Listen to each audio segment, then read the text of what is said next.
All right, hello and welcome, or I should say hello there, and welcome to the Rogue Podcast, a Star Wars show. Today we have myself, John McKeever, and CJ Jones. We're going to be discussing Tales of the Jedi, which came out last Wednesday. This is being recorded on Monday, Halloween, October 31st. We should have dressed up as, like, Jedi or something. Grab your Mando helmet, John. Do the whole podcast with your Mando helmet on. I think I have a lightsaber. But I'm pretty excited about this.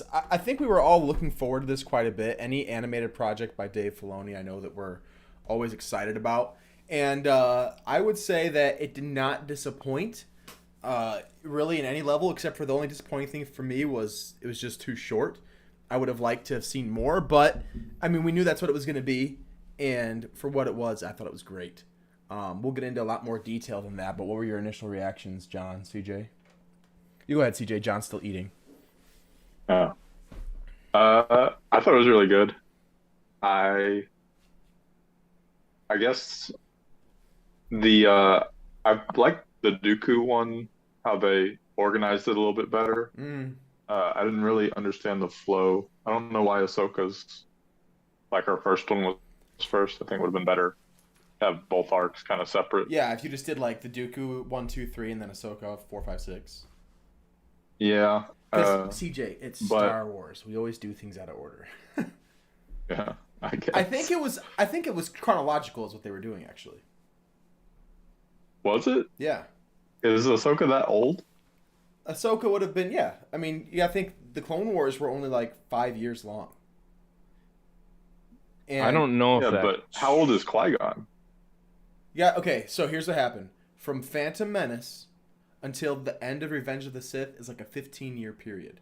Yeah, So Yeah. Ahsoka would have maybe been. less, but Ahsoka would have been born. she was like Yeah, you're 14 right. years old at the beginning of Clone It would have Wars. been really close. I feel like those two I events don't probably. think it would have been. Yeah, I think you're I right. thought Qui-Gon was kind of old. That I'm thinking of episodes 4 and 5 because Ahsoka was definitely Yeah. born before Phantom Menace came out, or before the Just Phantom barely Right. Menace. though. Yeah. Yeah, she was probably So like 3 or 4 when Phantom yeah, so that means that occurred. the Qui Gon and Dooku episode would have been before that. So never mind. Oh, it's not that important, Mm-mm. but overall, though, I really liked it. I appreciated the character development for Dooku they had in such a condensed time period. Mm-hmm. I thought they did a really good job with that. And then with Ahsoka, it was more just filling in gaps, but it was just interesting to see her start and a little bit more between her and Anakin. And I don't know, I even thought it was good. and even after Order 66 as well. Yeah. So all right, John, what do you think?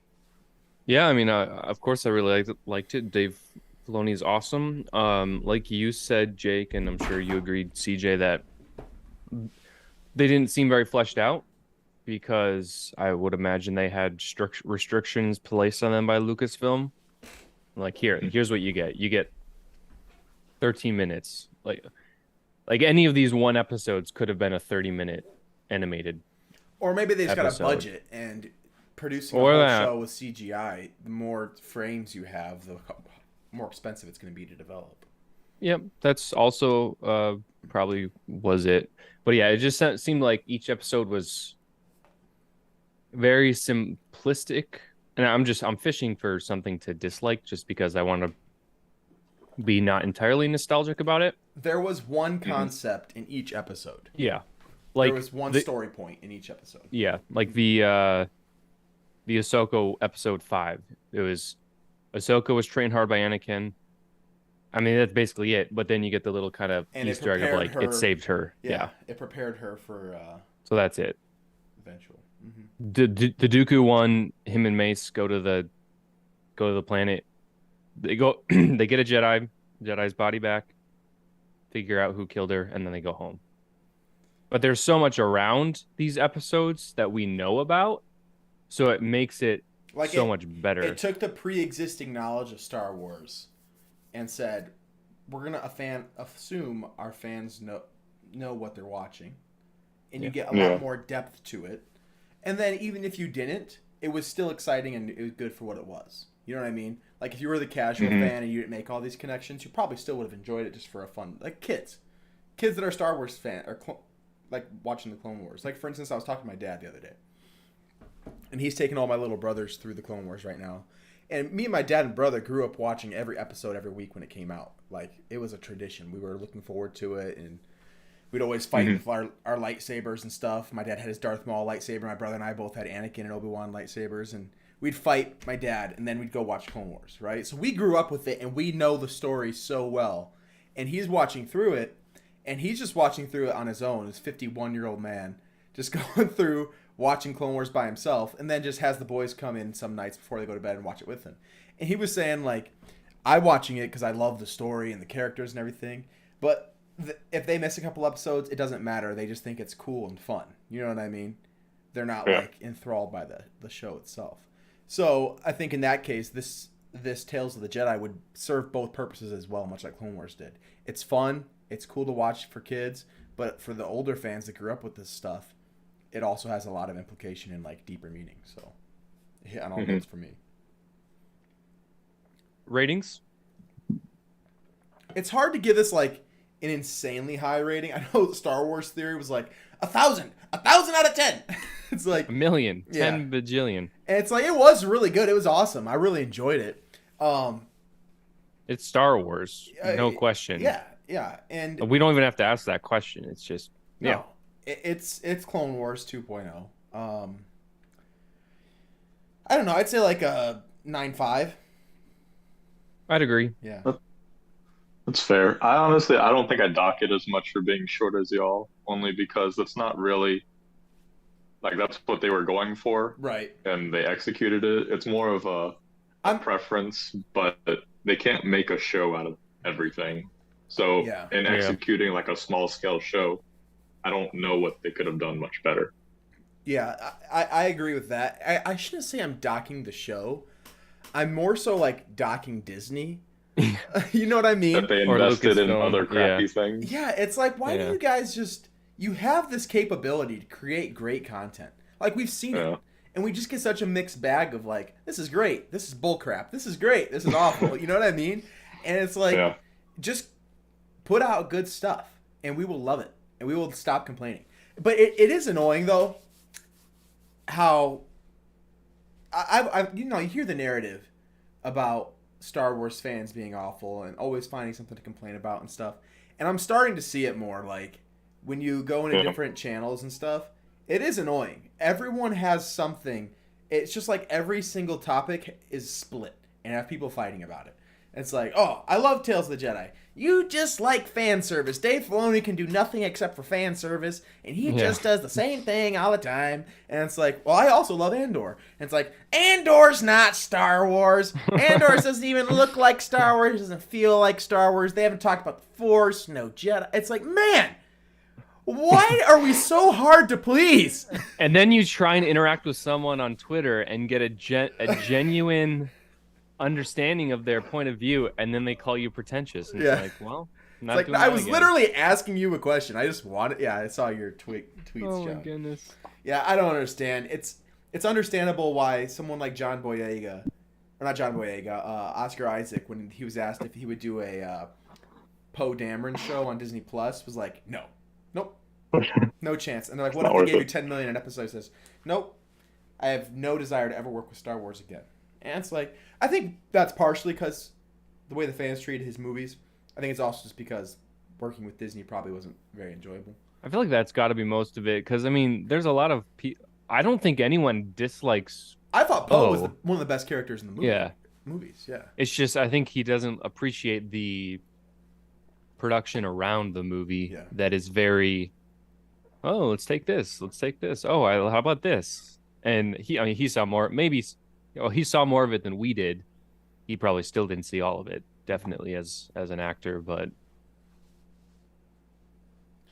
yeah. All right, back to Tales of the Jedi. I really liked it. It's really cool. I will say this before I move on to it. Why would you release Tales of the Jedi and Andor on the same day?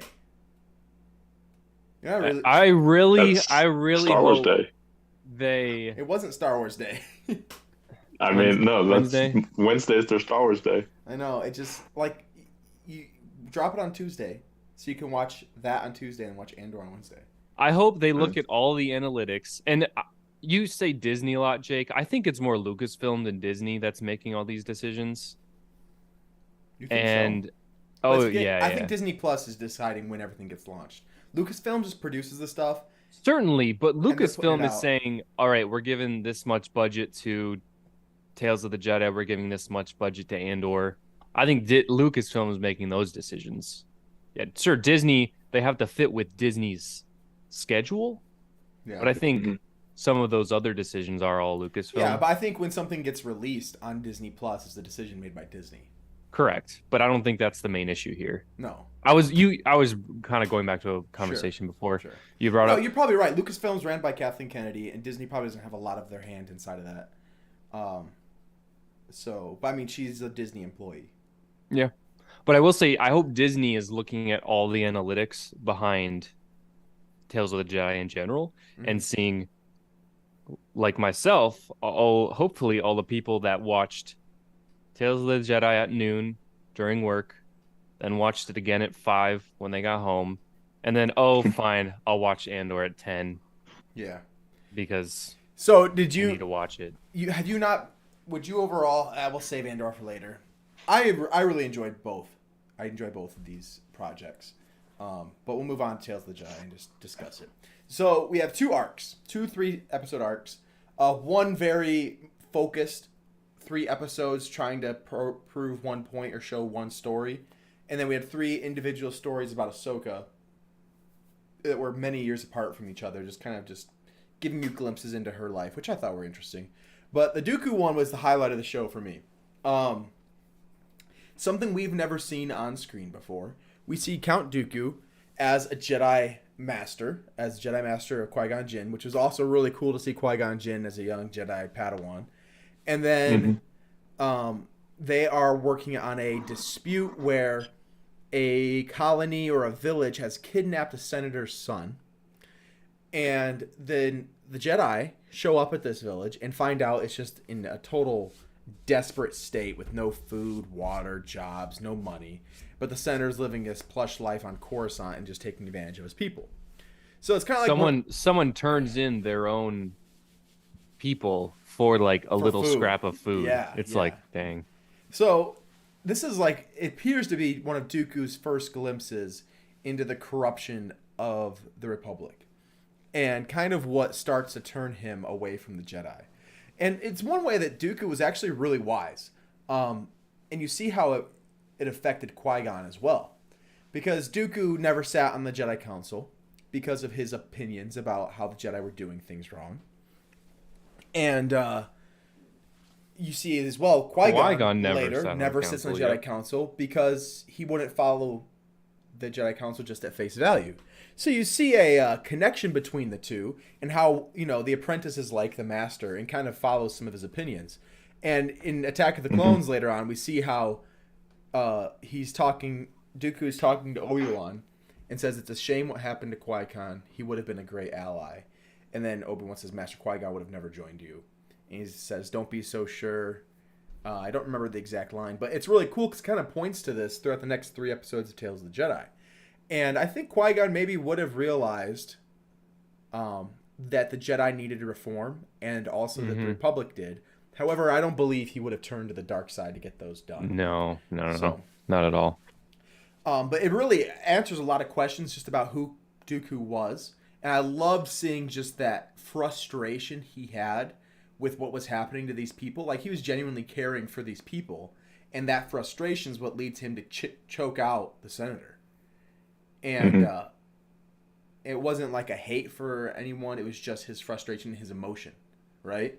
And that's kind of shows you why Jedi try to stray away from emotion, because when you have that kind of power, if your emotions get involved, you can hurt people through it or with it. So really interesting stuff. There's just like so much going into this 10-minute episode that you can draw out so many things. And even Qui-Gon having to save the senator, save the kid. I mean, it would have been a bloodbath if this is what happened. So it was dope. Yeah, he says, Hmm. the kid says, yeah, go save your, or no, Qui-Gon says to the kid, go save your father, Hmm. because Dooku's about to kill him. Yeah. I mean, can you imagine being a apprentice and having to be like, Master, I don't think you should be doing this. Well, yeah, Ahsoka's master was Anakin, so Yeah, we saw lots of that actually. she just in the Clone leaned into Wars. it. She's like, yeah, kill him. Yeah. No, Ahsoka actually stops Anakin quite a few times, I feel like. Or at least. Sometimes, but I feel like for the most part, Obi-Wan's the one rolling his eyes. Yeah. Yeah.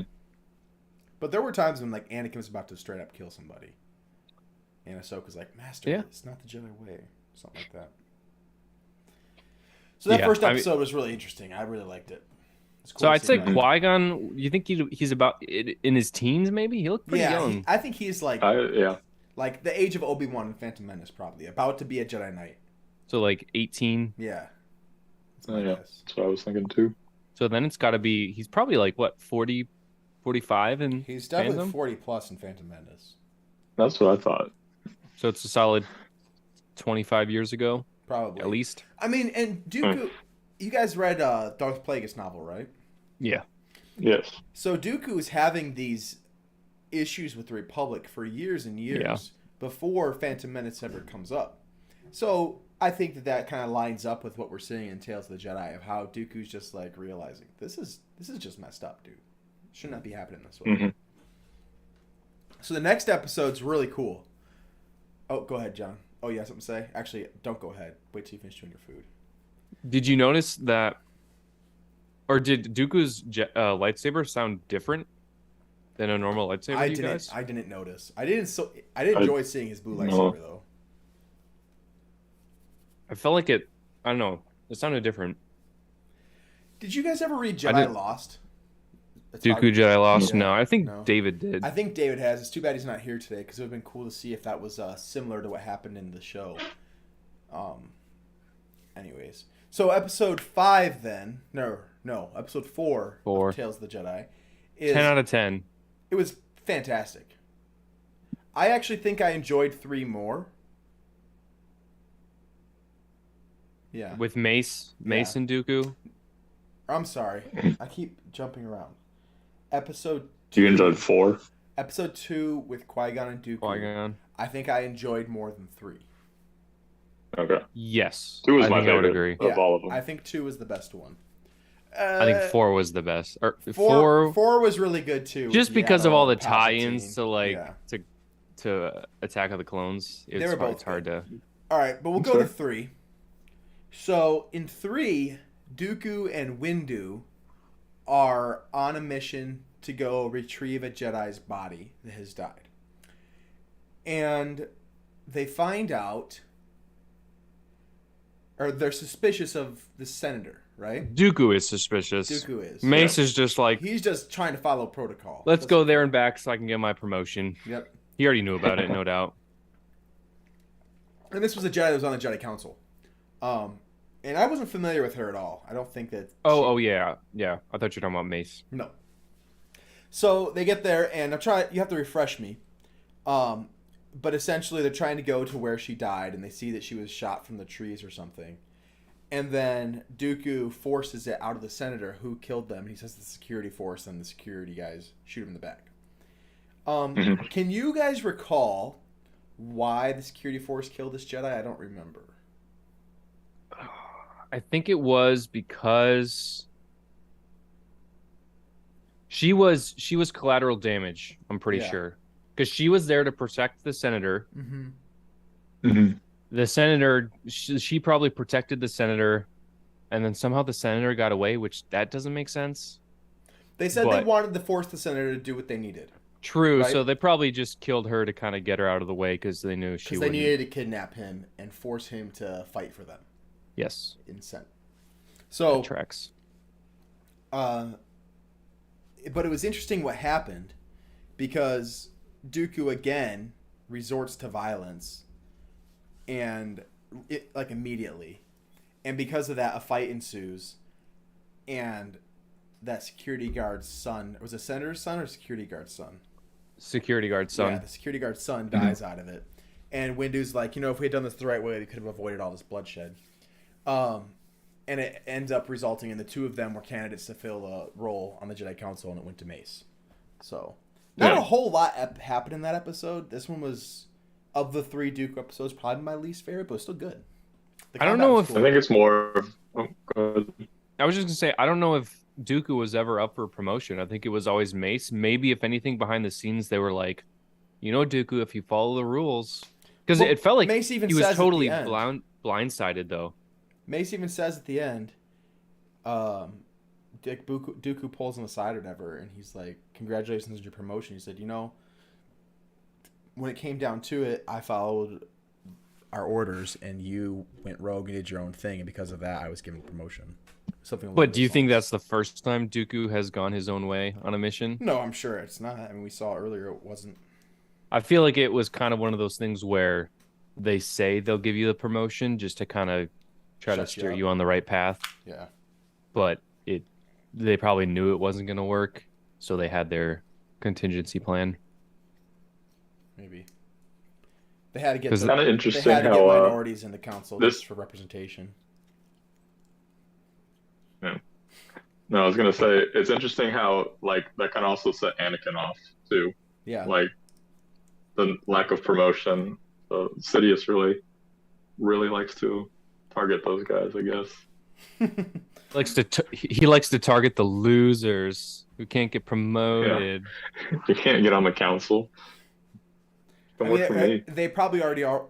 Legitimately, they're probably already frustrated with the council, so it makes sense. Yeah. Master, I've just been so frustrated with the council. So then, that's the end of that episode, right?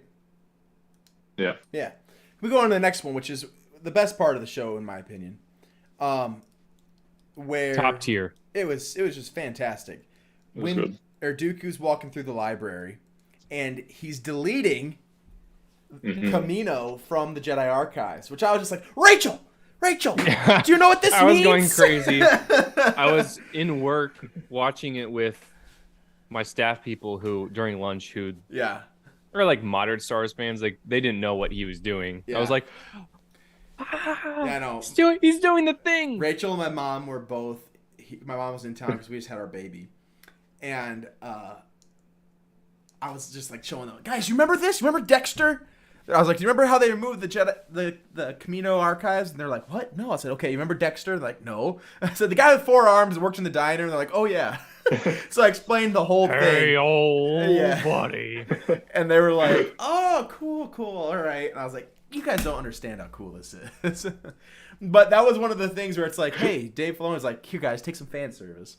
But I think it also just kind of built into the character of Dooku, though. Yeah, because it's like, all right, Dave Filoni's like, all right, we have to show Dooku doing something to compromise his Jedi. beliefs as a Yeah. Jedi. Mm-hmm. What could we have him do? Like, at this point, Oh. I don't think he's turned to the dark side. I think he's just kind of setting up what he needs to do to make sure the plans to restore order in the galaxy. You know what I mean? I think that seems to be his driving focus, is that he needs order. And even, I was talking to one of you guys about this. My opinion is that Dooku was consistently deceived by Palpatine, by Sidious. Even through Attack of the Clones, I think he's deceived. Thinking that, yes, this man is the Dark Lord of the Sith. He clearly knows that.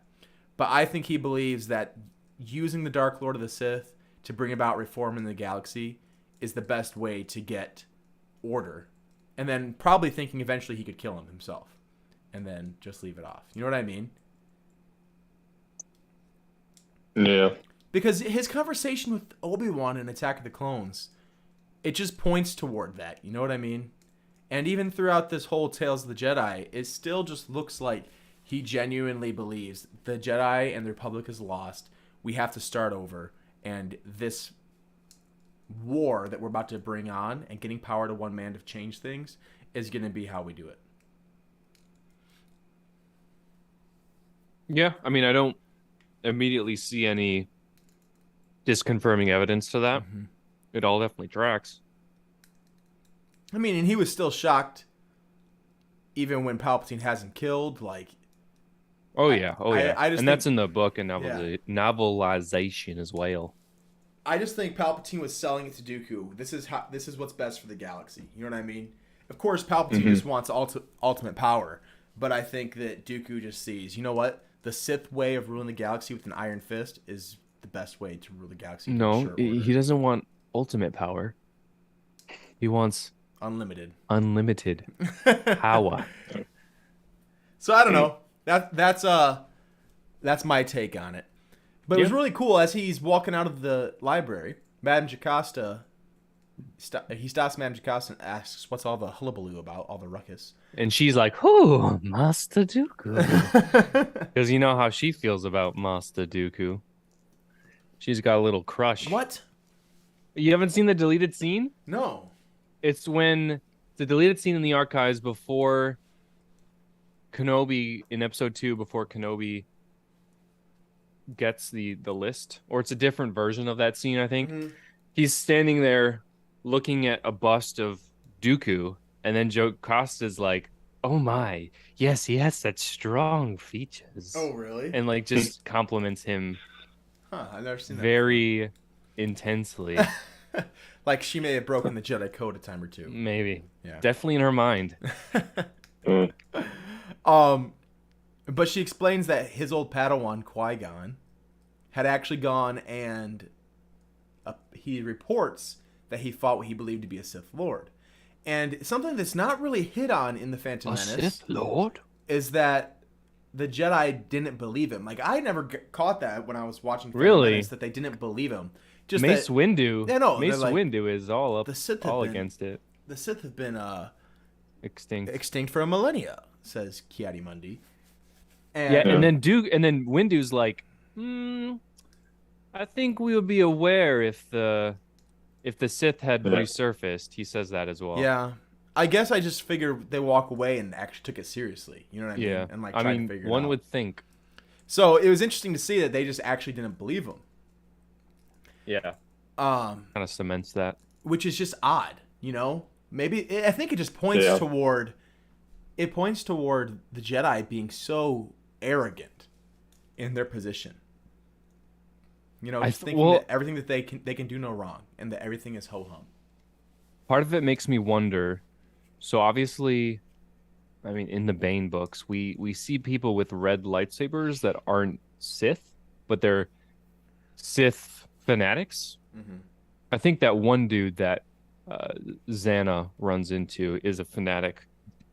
Yeah. Yeah. And has a red lightsaber. I thought he had Bane's one. apprentice or something like that, right? He wanted to be Xana's apprentice, That's but right. he was kind of old. Yeah. And she's like, eh. But I'm curious, why they would write that off so easily if dude had a red lightsaber. Because, as kids, we're always like, red lightsaber, Sith. So it could be interesting there. Maybe the Sith Acolyte show will lead to that. Maybe she ends up dying. That'd be cool. That'd be cool if she dies to a Jedi. Who? A Sith Acolyte? The main character. Yeah. Because then it would lead credence to, all right, they see a person with a red lightsaber, they quash it, nothing happens. Every I'm decade very or interested so. about that show because I feel like it kind of throws a big spitball in the face of lore, but we'll see. It could. We'll see. But anyways, they ignore him, and he even talks with Dooku, or with Qui-Gon, and then next scene cuts to was one of my favorite scenes in the whole show, where Dooku is looking at that tree that Qui-Gon used to look at, where he talks about how Qui-Gon was born on Coruscant, raised on Coruscant, Yeah, the concrete jungle. and he just loved seeing that tree. And they're just standing there, and he kind of realizes he's angry with the Jedi, and he's done with them. And I think at this point, he fully turns his back on the Jedi, in my opinion. Yeah, I mean, either then or when he stabs Yaddle was the other concrete. No going back. Yeah. How about Liam Neeson reprising his role? I mean, who else was going to voice it? But it was cool to hear him again. Yeah. I would love to see him. I'd love a show revolved around Qui-Gon. That'd be awesome. Like They'd have to get someone new, and his son doesn't look. No, his son voiced an animated one. Oh, yeah. Oh, yeah. Because his son voiced the younger version of him. An animated Kenobi Oh, Qui-Gon show would be awesome. That'd be cool. Before pre-Phantom Menace Kenobi Qui-Gon, I would love that. That would be pretty cool. Um, Directed by Filoni. Directed and course. written by Filoni. of course, no other way. Do I have to say it? Unfortunately, I do. What were we talking about? Oh, so Yaddle. I didn't expect to see a whole bunch of her, but it was interesting because we've seen her like what in the back of 2 scenes previously to this In Phantom, Menace? yup. Yeah, And then in Star Wars Lego, yeah. the Skywalker saga. Now I already talked to John about this. CJ, how'd you feel about the way she talked? It didn't bother me, honestly. I would have always wondered if I think it's something that Star Wars fans have always wondered. Do all members of Yoda's race talk like Yoda does? Clearly no. Yeah, and At this point, at first I was like, oh, I had always assumed that they all did, but I'm actually glad they don't. It just makes Yoda a little more weird and eccentric, Yeah. So I was he's glad they didn't. got mental The dude is unstable. issues. Is that Yeah, what you or we meant? talked about it could be Never mind. I can't say it on YouTube, but yeah, That's the yes. mentally impaired. Yeah, that's what you were saying. Because Yes. I hadn't seen it yet, so I didn't know what you were talking about. I was like, Oh I hadn't even seen Yoda in this, so no, yeah, that makes that's more I figured sense. it wasn't spoiler enough. I could say that. yeah, it was fine. But yeah, or he's senile. I mean, that was always on the table. Yeah, he's old enough to be. He was what, like 800 years an episode, 800 or 900, almost He was probably 900 850 he years. was 900 when he died in Return. Yeah, of the so he Jedi. was about 850. Yeah. $8.50. Mm. Over 3/4 century. He was Probably definitely a like little senile.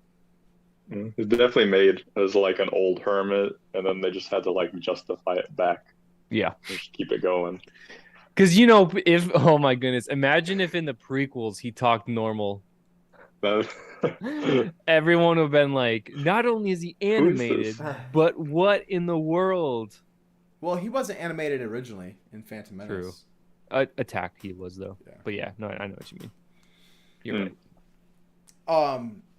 So Yaddle, however you say it, following Dooku around Coruscant, I was really concerned. Because she was tailing him so close? Like, Well, man, give him a She parsec was- of a tail or something. she was tailing him very closely, and I was just like, "There's no way that they can have any kind of hint of who Palpatine is or anything." And I was like, "Wait, I don't remember seeing her in Attack of Clones, so she's gonna die." Yeah. But it was just interesting, kind of dynamic of knowing she was this close to unmasking Sidious. You know what I mean? Yeah, I mean, yeah, Mhm. she didn't know. She never saw him. She just knew he was the Sith Lord, Yeah, but I mean, the master of but even Darth Maul. talking from like Dooku's conversation, I feel like it'd be pretty easy to figure out who he was. Their conversations were not secretive at all. Yeah, but so you think Dooku and so you think at this point, Dooku knows who Sidious is. 100%. because it's after Attack of the Clones. It's after Phantom Menace. This is because Qui-Gon had just died, so this is after Phantom Menace. Yeah, I feel like meh. Well, he knows by Attack of the Clones who he is. I think he knows at this point. What were they discussing Yeah. in their plans? I don't remember. He was honest. It was just vague, like you have to do this to seek order, blah blah blah. And They like, were you're my new apprentice too. kind of, yeah. Because he's like, you've made me do all these bad things. What's the point? Why you keep doing this? He's like, I lost an apprentice too. You killed Qui-Gon, yada yada. They were just kind of bickering back and Mhm. forth. They weren't really discussing anything. Death I Starry. wanted to see him shock Dooku. I was expecting something like that, like get him in line, but Mhm. making him kill a Jedi was also pretty. It worked. I thought he was gonna step in it, or maybe he was gonna step in at some point Yeah. and shock Yaddle. Mm-hmm. But no, it was an important test for Dooku, so it makes sense. Mm-hmm. What about that door closing on Yaddle? I was kind of confused by that. Yeah. Yeah, I was like, how did she survive that? Like that thing. Which I mean, I guess there could be a little gap there. she is tiny. Yeah. It's like when you step on a bug and it's like running between the cracks in your shoes. Yeah. She's a little bug. But then, Bug like, crack. the thing is, then she like rolls out like she's just been crushed by something. She's like, ugh. She rolls into the hole. Roll out of the hole, dude. Yeah. I know. There's a ledge. There's no way there's not a ledge there. Yeah. Roll back. Your ship is up there. Ugh. Just leave. Don't all of their species carry a transponder? Remember Yoda carried a transponder? Yeah, that's a species specific thing. Mm-hmm. But yeah, I really enjoyed it. Great arc. Great arc. I really loved how much it went into the character of Dooku and the path that forced him to go from, devout Jedi Knight to confused Jedi Knight and wanting to see change to just totally leaving the Jedi Order and forsaking everything he's been trained to. How about the music though? It's great. They don't go that hard in Clone Wars. Season 7 went pretty hard because it was Siege of Mandalore, but this went hard the whole time. Probably mainly because it's all prequel characters. Like for instance, and Josh from Dead of Nerds was kind of talking about this on his first stream after, about how when Yaddle opened up the door the one last time and it was the darkness, and then she lifted it and it was the last bit of light that was basically blinding Dooku, definitely blinding Sidious. He was hands up the whole time, and just the last bit of the light shining on them before it closed, and just the symbolism of the last bit of light leaving Dooku in that moment. Yeah, it was pretty cool. It was awesome. All right, that is I think just about all we can cover from Dooku. Let's go ahead and move on to the Ahsoka arc. I will be right back, and then you guys can go ahead and get started on that. Yeah. Cool. Nice profile picture. So with Ahsoka, the first episode we talked about a little bit at the beginning. It was cool. It wasn't, to me, it didn't strike me very hard. I don't know. How'd you feel about it, CJ? I enjoyed watching it, but just it's definitely the weakest episode of the 6, and I feel like it doesn't contribute much to her character. It's more of just an Easter egg to see. Yeah, to figure out where she came from and what her home life looked like. And it does, if you remember in Clone Wars, it doesn't retcon anything really, but in Clone Wars, we've got Plo Koon finding Ahsoka, and they kind of made it seem like he found out that she was... he was in the area and found out. Yeah. That very well may have been what happened. I just kind of got the vibes that he's in the city and he realizes, oh, she's force sensitive, which maybe they didn't tell him when they came in. Well, yeah, the mom may not have wanted to give her up, so. Yeah. Which, it was cool to see the mom looked exactly like Ahsoka. Yeah. But the dad looked nothing like her at all. The dad was some dorky dude. Dad's probably the mailman, let's be honest. How did he land Ahsoka's mom? I'll never know.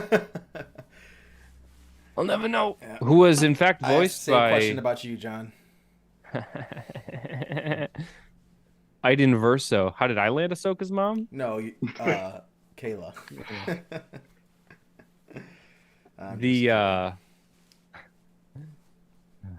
I'll let that one slide. All right. You made me lose my train of thought. You're talking about Ahsoka's mom. Ahsoka's mom's voice actress was voiced by Iden Verso from Battlefront 2. Oh yeah, he said that. The same actress. Yeah, may as well. We've already had several characters, several actors play multiple characters in Star Wars. We have Iden Verso and Sam Witwer. Sam Witwer's done 11d6 different characters. 11d78. D. Bradley Baker, a billion clones. Tom Kane. Tom Kane does a bunch. But who? Yularen Yoda. Someone in live action has played 2 characters. Who was it? Someone in Andor has been somebody else. Yeah, Andy Serkis. Oh yeah, Andy Serkis is the guy that's in charge of the prison yard that Andor's working in, and he plays Snoke, of course. He's shorter than I expected. Yeah, he's the voice for Snoke. And Schmeagol. And the body. And the body. The body, too. Give him credit. What? The body's CGI. What are you talking about? He was the mocap. Well, yeah, but any person could have done that. Not as well as Andy Serkis. Yeah. No, that's true. He was the vanguard of mocap and the face dots and the Schmeagol. expressiveness of his face. Yep. He does a good job. No one will ever match what's his face Cumberbatch Benedict doing Smaug. as Smaug. Yeah, As far as body expression, yeah, he was pretty that intense. was crazy. It was very intense. He definitely got into the character. But yeah, that first He episode. was, he turned into a real dragon. Actually, He I did. don't know if you saw that part. Yeah, it was like Aragorn or Aragon. Yeah, Yeah. never read it. Did you ever watch the movie? No. Oh, it was good. I always wanted another one. They never came out with another one though. If 1 out of 3 people, 1 out of 3 kids watched it, then that's probably why. Yeah, it wasn't widely. I saw it. It wasn't widely Oh, enjoyed. never mind. 2 out of 3. As a kid, I thought it was great. I loved it. Yeah. I was like, there's more books. Let's make more movies, but they never made any more. Anyways, that first episode was good for what it was. Seeing little Ahsoka have that beast control force power, which is something that Anakin had, was kind of cool to see.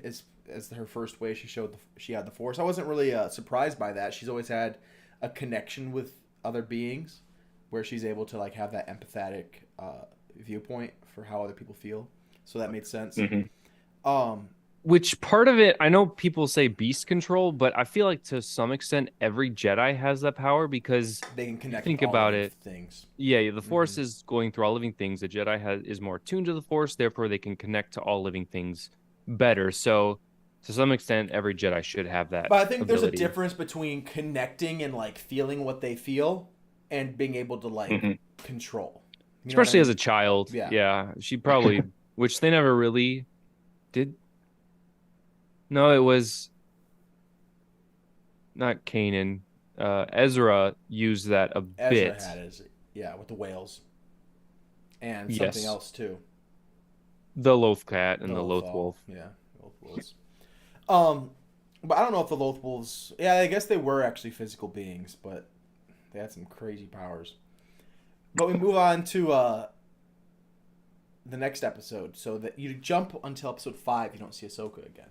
And this is where the Ahsoka stuff was really good, actually, in my opinion. Episode 5 is all about her just training, and just she dominates any kind of like programmed droid. And Anakin just points to the fact, he's like, look, droids are easy to fight. They're predictable. They're always going to do the same thing every time. They're easy to fight. But you need to be prepared for all situations and fight against real people, real enemies that are actually going to be strategizing to kill you and plotting to kill you, and trying to stop that instead. So they have Rex and his men. Jesse. Yeah, they have Rex and his men surround her, Jesse really got you that time. and they shoot at her. I loved that line. As soon as they say, Jesse really got you that time, and Jesse goes, sorry, Commander. And I was just like, oh, man, that's just crazy, because it just immediately pointed me to all the memories we have with Jesse and Rex throughout the Clone Wars. And then Jesse is the one that leads the hunt for Ahsoka on that ship during Order 66. As he's an ARC trooper at that point, right? Yep. Yeah. So it's just awesome to see just the connections between the training that she has now to what eventually ends up being And I pivotal think later on. someone pointed it out, whether it was on Twitter or where, this training sequence spanned several years. Yeah. Because their armor, the clone armor went from phase 1 each to like time phase it was changing? 2. Yeah. I thought this was all in the period of like one night. No, I'm pretty sure it was like I'll have to go back and watch years. that again. Yeah, If their and armor's changing and stuff, that'd be awesome. See, I'm I was pretty sure. I originally was thinking this was gonna be the moment where she changes to 2 lightsabers. Which she did. She started with 1 and then randomly, which I think is the other indicator. Oh, She started with didn't 1, notice. randomly, and I was like, okay. When she they're on the started with ship, 1. right? Yeah, and then she randomly picked up 2. I was like, okay, it makes sense if they're jumping. I need to go back and watch that again. I thought it was all happening in the same room the same night. I guess I just didn't notice it. That's really cool. No. Because I was like, this could be something where she realizes, she wants to be able to protect more than just one blow at a time, and would need 2 lightsabers. So, which I think she has that realization. It was amazing though that this was like the exact same thing as what happened in the episodes where Order 66 happens in the Clone Wars in season 7, and she's up on top of that holo projector and surrounded by clones, pretty much the same clones more or less that she trained with and trained her to be able to fight and to defend herself, are the same clones that are eventually trying to kill her and that she's trained for. And it's even better that Anakin was the one pushing her so that she'd be able to survive any fight, and then he's the one that puts Order 66 into motion, and essentially is, ordering that his Padawan gets killed, and she survives because of his training. Man, fantastic. I mean, it's things that nothing was changed here, but just Filoni pointing this out to us and just making those connections was great. And I mean, we made these connections already as you're watching it, but just that final scene where Rex and Ahsoka are about to walk out onto the shipyard. David, happy you could join us. But as Rex and Ahsoka are about to walk out, and she says, "All right, you ready? This is what you've trained for." And it was just fantastic. The connections, the poetry between the scenes, and just the emotional grip that episode had for us was just fantastic. I think that's what you've been saying, John. You've been lacking in Andor, but it was really delivered in Tales of the Jedi. That emotional part of Star Wars. So I can confirm they have one time jump. It's if you remember the time where Ahsoka takes a really hard hit and it blacks out for about 5-8 seconds, and then it comes up and she's on the ground and it like close up on her face. That one, it does jump from phase 1 to phase 2 clone, and then she gets two sabers. So there's one interesting time jump, and then Rex also has a phase 1 pauldron that's shorter, and then his phase 2 pauldron is like double the size, which I meant maybe went with his rank or something. I don't know. Interesting. But at any rate, there was about a, what would you say, like well, what's between episode 2 and 3? It's only like 3 years max. Yeah. So there's a maybe 2-year jump. Yep. Yeah, it's probably right. 2.5 years. Oh, yeah, that's pretty cool. I was wondering if that was what was going on, because when seemed like she kept trying to figure out the puzzle. Why can't I, do this? And then eventually she has 2 lightsabers, and you're like, wait a second, I think we skipped something here. Yeah. Yeah, that is pretty cool that they David Filonius The best man. added that in there. And yeah, like we said at the beginning, it's a simple story, but it translates well to what we know and what we don't know, and seeing all the connections. Yep. I want to see more Dooku, man. Yeah. So bad. Everyone, more Qui-Gon, more Dooku, more everything. What would you rate this, David, since we didn't get your rating at the beginning? Tales of the Jedi. I really liked it. I would say the only 2 knocks I could have on it, not long enough, not nearly long enough. And yeah, that first episode was a little slow on the build up there. So probably, I don't know, 8.5 maybe. I thought it was solid. You're the lowest one out of all of us. Even me, even the harsh critic, me. I went like probably like 9.3, 9.4. Yeah, I don't know how I didn't catch that the first time. I just went back and watched the scene, and Anakin's clothes changed. Ahsoka has 2 lightsabers. Oh, his clothes too? Yeah, and the clones are wearing different armor. I don't know how I missed that. You were too entranced. I was very entranced. Yeah, we all loved it, David. It was fantastic. The Dooku stuff was awesome. Man, Yaddle, I was like, finally. Really? Yaddle's what did it for you? No, I was like, finally we get an explanation. Oh, as to where she went? Well, yeah, because like between episode 1 and 2, you lose like half the members of the council. Yeah. Yariel Poof. Yeah, Yariel Poof. It's because they were harder to animate. And they were old. I mean, Yariel Poof just died. Oh yeah, I didn't bring it up before. They technically, or they retconned a lore death for Yaddle. How was her original death? So in a book or a comic, she originally died protecting Anakin and a civilization or a planet or a large city by basically catching a bomb, and instead of letting the explosive go out, she like took all the impact with the Force and then died. Interesting. So This protected is better. Anakin, and This is more I good. mean, it was really cool. It would be cool if she protected Anakin, but Anakin can protect himself. He's the chosen one. All right, last episode of Tales Tell of that the to Jedi. the Tusk. Oh no, I guess he killed the Tusken. You're right. The Tell Tuscans got him. Tell that to Watto. So Chuck Watto. last episode, it followed the book of the Ahsoka novel really closely, which I thought was pretty cool. Now I don't remember in the novel. Does Ahsoka go to Padme's funeral? No.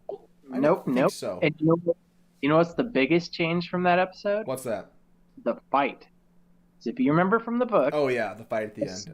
Ahsoka and the Inquisitor are force pulling the lightsaber, Yep. and that's when it snaps in two. I think that would have been a lot cooler to see. Oh, I thought this is what happened. I thought she turned off his lightsaber and then Nope. took it from him. No, so in the book, I don't remember who she talks to or if she just decides on her own, but she decides she needs a lightsaber again, and she can hear a kyber crystal, like calling out to her, Yeah. and she remember follows that, it, no. and she's on that planet, and she's following it. Well, this Inquisitor is also hunting for her, very similarly to what happened in the novel. In the book, she actually saves a girl from hay falling on her and everything. Yes. And like some people picked up on that, but that's not like, I don't think anyone noticed that. There was something else later, I think, that someone noticed she had the Force. I don't remember exactly. It was of course more drawn out than all of this, but an Inquisitor comes and is looking for her, and she actually helps this like planet start like a little mini rebellion kind of, just to be able to get themselves back up and Not starving. yeah, not Not- starving. But like the quotas that the Empire was putting on them and stuff were the same kind of problems.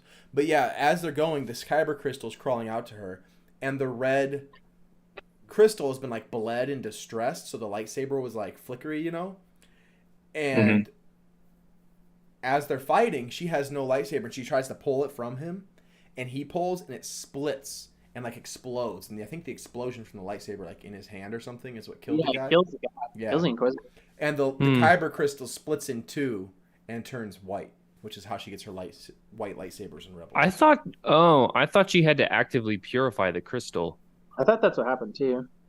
That she Like appeared- it was a process where she had to meditate on it. It's I thought possible. That's what I happened. don't remember exactly, but it was something. And I along those thought, don't lines. they have two crystals in their lightsaber anyways? Yeah, for a double blade, yeah. I don't remember if it was a double blade or if it was like one. I'm pretty sure it was similar to the Rebels. Those are spinning ones. Yeah. Yeah. But it was good. Oh, that Inquisitor was the best Inquisitor we've ever It was- had. Voiced by Clancy Brown, aka Mr. Krabs. Was it AKA actually? AKA of Savage Opress. Oh, I knew Savage Opress and Krusty Krab or Mr. Krabs were the same person. Yeah. That's funny. And a million other voices. The voice actors do Also the- everything, man. He's Must be a life. the lieutenant or he's the prison guard in Shawshank Redemption. Which one? There's like tons of prison guards. The mean one. Oh, okay. Mhm. But yeah, that episode was good for what it was. Again, super short, of course, but just kind of showed how Ahsoka gets back into, wanting to help fight for people and get back into the fight. Actually, my And favorite then part of the episode is Bail. probably the Bail Organa stuff. Yeah. Um, They didn't say Fulcrum, but I mean, yeah, I mean that's how she becomes Fulcrum, and the part early on where she's on Naboo with clones looking for Jedi, and she's risking it to see her friend's funeral, and then talking to Bail there, just how she was like, I'm done fighting. This war is everything I try to do. Nothing ever comes out of it. Just more pain and more suffering, and she gives up on it. But just eventually she sees that her life needs a purpose, which is helping people. So. I thought that was done really well. In 10, 15 minutes, they're able to have that much. It's great. Yeah. It's super like the good story. total. It's like the total opposite of Andor. No, I like Andor. Don't get me wrong, but Andor takes. I'm going to take 6 episodes to progress this much, but then in Clone Wars, like I'm going to jam this much into this little tiny thing. So, We're almost Yeah. there, guys. Meet in the middle. we almost forgot. what's What did they call Ahsoka? that? She had a name for it. What was it? It was the same name that Ashla.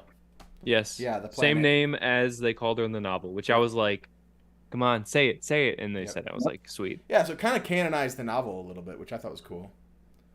Yeah, it's weird though, because in the novel, it's so much different because she has to like leave planet and then she gets drawn back there because They just told the shorter version of the story. But they took out Yeah. like now that you mentioned the crystal calling to her, I wish they would have kept that in there because that would have been added kind of the mystic I wish that would have version. been the whole episode. Yeah. And And just still keep everything else, but like every once in a while that ringing yeah.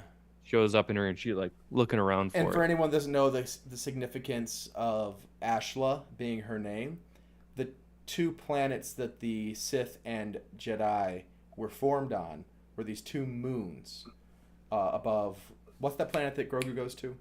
Tython. Typhon. The two moons of Tython are called Ashla and Bogan. Ashla was the moon that the light side Like, the people were forced to move to that moon, and then Bogan is the people that use the dark side are forced to move to that moon. So her name being Ashla is pretty cool. Yeah, Gabe says he's always a fan of more Dooku. I thought Dooku was a really interesting part of Tales of the Jedi. So, yeah. All right. Anything else you guys want to discuss about Tales of the Jedi? We're about to record our Andor review as well. Season 2. Do you guys think we'll get more of this? I hope so. They are stupid if they don't, because I can guarantee the analytics are going to be like millions and millions and millions of views. Yeah. I mean, I'll watch them again and again and again. If you just look at the trailer for Tales of the Jedi versus Andor versus Mandalorian Season 3 when they dropped on that one day, Mm-hmm. Tales was Mhm. at like 5.2. Andor was out like 2.5, maybe. Mando was at 3.6. Really? So Tales of the Jedi Wow. was miles and above. Granted, it did have Jedi in the title, but it was still was a picture of an animated. I'd really like a Tales of the Sith mini. Yes. Oh, that'd be cool. You know, tell I'd be some really down stories with about that. different Sith throughout history. A little, because we've always said we want to get something about Bane, but Yeah. I just don't think they're ever going to commit to it. But if you told some lore, some legends stories, and just put it on screen in animated version, I would totally watch a 3-episode series about Bane, or 6 even. That'd be awesome. Be absolutely fantastic. They could make a whole series about it. They absolutely could. I just don't think they will. I don't think they'll commit to it. It's too. Yeah, probably not. Because it's just That's it's it's one gotta be series. live action. They probably don't even know they exist. I actually would probably rather see it animated. it would be done better because it would be Filoni. Well, Yep. and you also, when you do things animated, you're able to do more with the characters. Like, humans can't jump all over the place and do backflips and these crazy motions. Like, when you do animated things, you're able to have more exciting Jedi. Like, the Jedi Yeah. in the Clone Wars are so much more powerful than the Jedi in the other mediums. Yeah. And it's just, they're better fighters. Practicality, they move quicker. And I just enjoy seeing that part of Star Wars. I think, like, the drama of Andor and, like, the movies themselves are better serving as live action. But when it comes to the shows, the shows with Jedi, I should say, the animated version, I think, just works better for me. Like, Mando and That's fair. Andor I like because, you're not having a ton of lightsabers, and you're able to keep things pretty well grounded. But to get people to do, like, crazy stuff like you see in the Avengers and stuff requires an insane budget for CGI Yeah. to look right. At what point would you guys want them to make a new art style? Well, this essentially Never? was pretty new. Yeah. I mean, it's the same, but it's the same stylization. It's more computer. Ahsoka looks it the looks more same. computer generated though. I would say it looks more brushed, hand brushed. Agreed. I guess that's what I mean to say. It's more smoothed out. Like, I don't know if I'd. if you compare. If you look at season 1 of Clone Wars, well, you can't like- compare it to season 1. no, but I'm saying Season 1 if looks you- like it was made with clay dolls. Well, fine. Season 3 or 4, like Sure. what do you want the cutoff line to be? They made like if you look at Ahsoka's face lines, Yeah, her bone structure. they look like Oh, brush sure. strokes. Yes, yes. Whereas in Clone Wars, it looks like a hard Yeah, line, yeah. which is, I mean, but she still looks the same. I guess I'm just saying it's a different art style than what we saw at the end of Clone Wars season 7. I don't know if I'd agree with that, but like or at least a different okay, technique. It's definitely different. Rebels versus Clone Sure. Wars. I would rather just stick with the Clone Wars. Yeah, It Yeah, looks the best. I agree. I don't see any reason to change that. And Yeah. they do it so well. I mean, the explosions and everything look great. The only thing that even ever looks cartoony is just the people. Everything else looks the same. Yeah, especially since they've started to integrate, or at least in Clone Wars Season 7, they integrated mocap Yeah. to the fight scenes. Yeah, that was sick. The Ahsoka and Darth Maul fight scene, I just can't get over. And you know, the one cool thing about Tales of the Jedi too that it's done is it's also forced me, or it's encouraged me to want to go watch Clone Wars again. I've been watching a few here and there. Like, I started watching the Revenge of the Sith and Clone Wars supercut that has all the Clone Wars that takes place during Revenge of the Sith together. It's like 4.5 hours. But just going through it, it's really, really good. I love it. But yeah. All right, any other Tales of the Jedi before we move on? I don't think so. All right, well, this You has want been... more? Yeah, we definitely do. This has been the Rogue Podcast. Thank you guys so much for watching. We're about to start up our stream for the Andor review because we have missed a couple weeks, but it'll be a separate video, easier for you guys to view. So we'll be back in about 10 minutes if you're watching live, and I hope you guys enjoy. May the Force be with you always.